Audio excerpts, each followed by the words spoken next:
আজকের গল্প এক রাজকন্যার, যে নিজের ভাগ্য নিজেই করতে চেয়েছিল, যে রাজ্য, নিয়ম আর অভিমানী মাতৃত্বের মাঝে নিজের পথ খুঁজে বের করেছিল। এটা মেরিটার গল্প। এক ধনুর্বিদ, এক বিদ্রোহী কন্যা, এক সাহসিনী।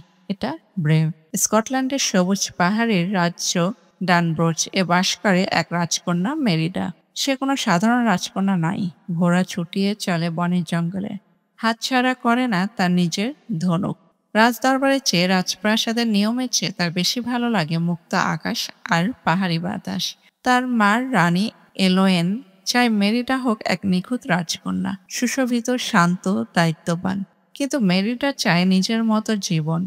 একদিন রাজ্যে আসে ৩ প্রতিবেশী গোত্র, যারা তাদের যুবরাজদের নিয়ে আসে মেরিডাকে বিয়ে করার প্রতিযোগিতায়। কারণ রাজ্য সংখ্যা বজায় রাখতে হবে। রীতি অনুযায়ী রাজকন্যাই বেছে নিতে পারবে প্রতিযোগিতার খেলা। মেরিটা চালাকিতে বেছে নেয় ধনু প্রতিযোগিতা, কারণ সেটা তার নিজস্ব দক্ষতা। সবার সামনে সে নিজেই নিজের জন্য খেলে আর জিতে যায়। তখন সে ঘোষণা করে, আমি নিজের জন্য নিজেই সিদ্ধান্ত নেব।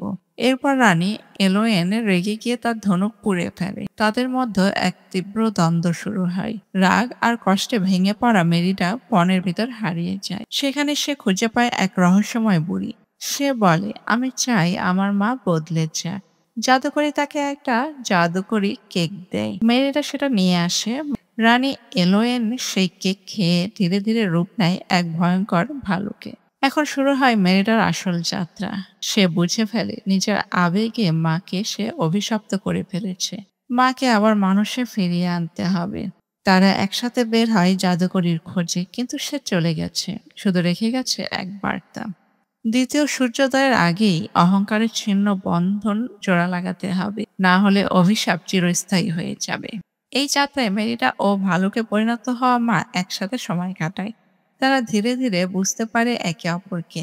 মেরিডা বোঝে তার মা সবসময় তাকে বাধা দিতে চায়নি, চেয়েছে তাকে রক্ষা করতে। আর রানী বোঝে মেরিডা তার নিজের মতো করে জীবন করতে চায়। এক সময় তারা ফিরে আসে প্রাসাদে, কিন্তু সেখানে ভুলে গিয়ে রাজা বার্নগাস মনে করে ভালুকটা তার শত্রু মরদু। সে আক্রমণ করতে চায়, কিন্তু মেরিডা বাধা দেয়। তখনই হাজির হয় আসল মরদু, এক দানব ভালুক। সে নিজে এক সময় ছিল এক অহংকারী রাজপুত্র, জাদুর মাধ্যমে নিজেকে নষ্ট করেছে। মেরিডা সাহস নিয়ে লড়াই করে। শেষে রানী এলোয়েন ভালুক রূপে থাকলেও নিজের বুদ্ধি আর মমতায় মর্দুকে হারিয়ে দেয়। দ্বিতীয় সূর্যোদয়ের আগ মুহূর্তে মেরিডা তার মাকে জড়িয়ে ধরে কাঁদে। সে বলে, আমি দুঃখিত, আমি তোমাকে অনেক ভালোবাসি। এই ভালোবাসা, অনুশোচনা আর সম্পর্কের জোড়া লাগানোতেই ভাঙে অভিশাপ। রানী আবার ফিরে আসে মানুষ রূপে। এখন আর মেয়েটাকে কেউ আটকে রাখে না। সে ধনুক চালায়, পাহাড়ে ছুটে বেড়ায়, আর তার মা হাসি মুখে তাকে আশীর্বাদ করে।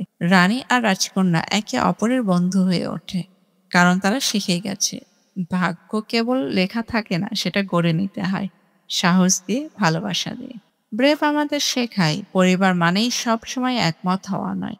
মা মেয়ের সম্পর্ক জটিল হলেও ভালোবাসা থাকলে সব দূরত্ব দূর হয়ে যায়। আর সবচেয়ে বড় কথা, নিজের ভাগ্য নিজের হাতে গড়তে চাইলে তোমাকে হতে হবে সাহসী, তোমাকেই হতে হবে ব্রেভ।